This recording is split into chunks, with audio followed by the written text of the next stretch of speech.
तालिबान का इतिहास।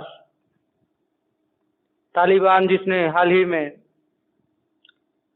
अफगानिस्तान पर कब्जा कर लिया, जहां पर भारत ने बहुत अपने सारे कार्यक्रम को चला रखा था।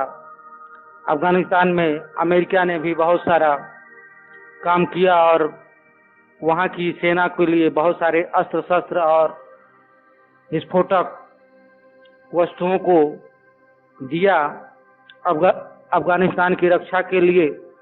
लेकिन इन सबको मात देते हुए तालिबान ने सबको एक तरफ करके अंतुगत्वा अपने आतंक से भयभीत करके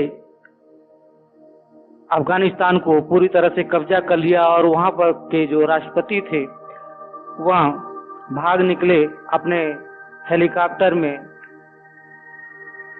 माल लेकर। सबसे पहले हम लोग यहाँ देखते हैं कि तालिबान वास्तव में है क्या और तालिबान आंदोलन क्या है। तालिबान आंदोलन, जिसे तालिबान या तालिबान के नाम से भी जाना जाता है, एक सुन्नी इस्लामिक आधारवादी आंदोलन है जिसकी शुरुआत 1994 में दक्षिणी अफगानिस्तान में हुई थी। तालिबान पश्तो भाषा का शब्द है जिसका अर्थ होता है ज्ञानार्थी, छात्र, ऐसे छात्र जो इस्लामिक कट्टरपंथ की विचारधारा पर यकीन करते हैं। तालिबान इस्लामिक कट्टरपंथी राजनीतिक आंदोलन है। इसकी सदस्यता पाकिस्तान, अफगानिस्तान के मदरसों में पढ़ने वाले छात्रों को मिलती है।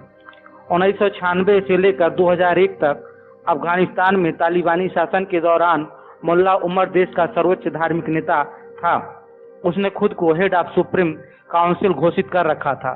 तालिबान आंदोलन को सिर्फ पाकिस्तान, सऊदी अरब और संयुक्त अरब अमीरात ने ही मान्यता दे रखी थी।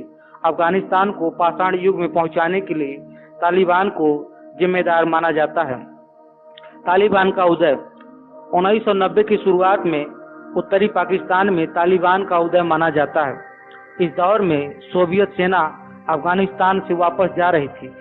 पश्तून आंदोलन के सहारे तालिबान ने अफगानिस्तान में अपनी जड़ें जमा ली थी। इस आंदोलन का उद्देश्य था कि लोगों को धार्मिक मदरसों में जाना चाहिए। इन मदरसों का खर्च सऊदी अरब द्वारा दिया जाता था।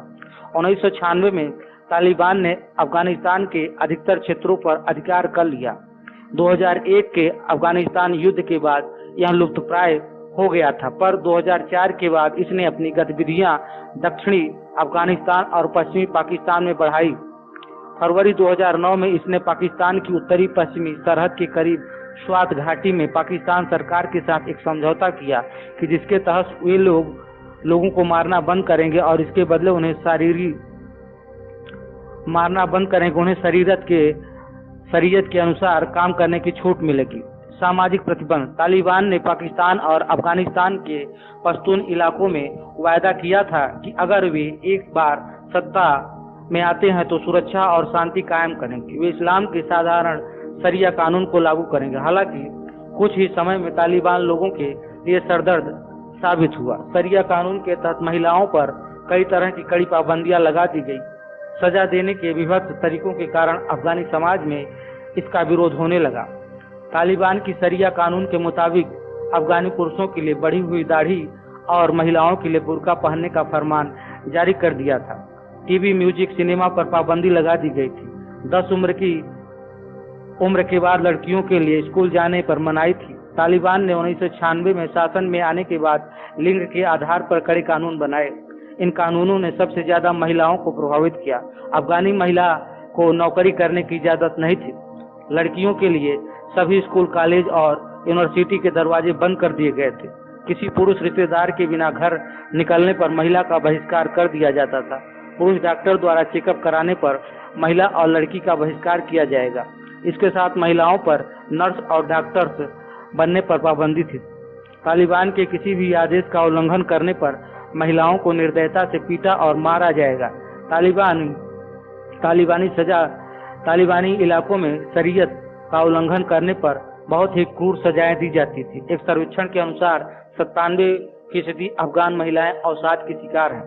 घर में बालिका विद्यालय चलाने वाली महिलाओं को उनके पति, बच्चों और छात्रों के सामने गोली मार दी जाती है।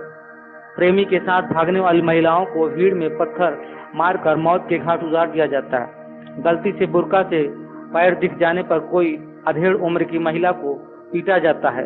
पुरुष डॉक्टर द्वारा महिला रोगी के चेकअप पर पाबंदी से कई महिलाएं मौत के मुंह में चली गई।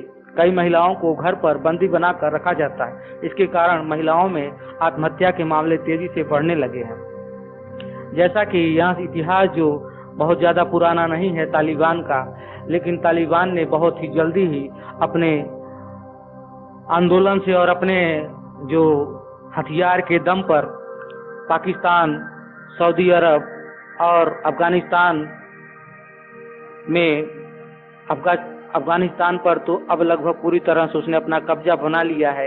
यह कब्जा जो है हर प्रकार से समाज के लिए भी, वहाँ की जो स्त्री हैं, बच्चे हैं, उनके लिए और पुरुषों के लिए भी बहुत ज्यादा शक्ति लाने वाली है। और जैसा कि मैंने बताया कि पाषाण युग को लाने वाला है। किसी प्रकार के भी आधुनिक विकास को मान्यता वहाँ पर नहीं दी जाती है। आज के समय में जो पाकिस्तान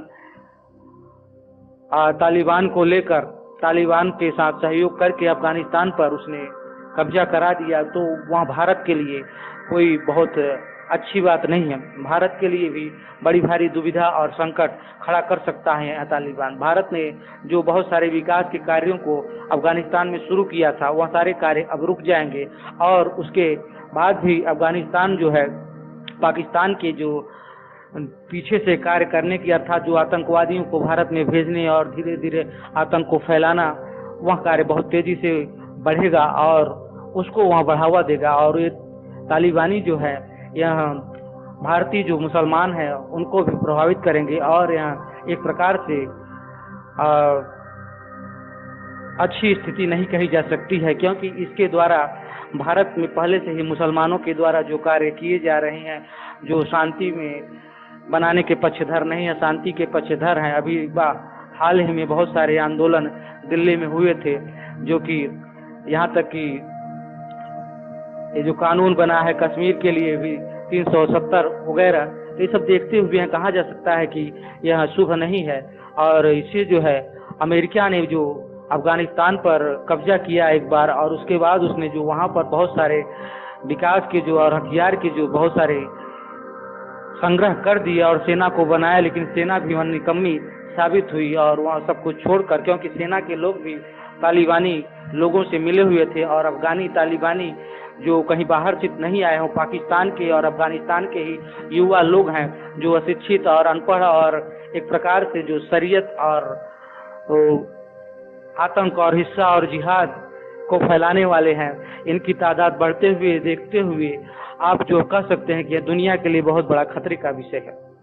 यहाँ तक कि तालिबान जो है, जो ओसामा बिन लादेन के द्वारा जो जैसा कि अमेरिका में हमला किया गया था, उसको मारने के लिए अमेरिका आया था यहाँ पर अफगानिस्तान में, अब वो अमेरिका के लिए भी बहुत अच्छी बात नहीं है, क्योंकि अंग्रेजों से और इनका जो पुरानी दुश्मनी है, इन सब बातों को देखते हुए अब हम यहाँ कह सकते हैं कि यहाँ तालिबानी जो है किसी भी प्रकार से समाज के लिए और इस देश दुनिया के लिए शुभ और पवित्र नहीं कहे जा सकते हैं, क्योंकि इनका जो मार्ग है वह हिंसा प्रथा और हिंसा से कभी भी कोई मानव समाज का उत्थान नहीं होता।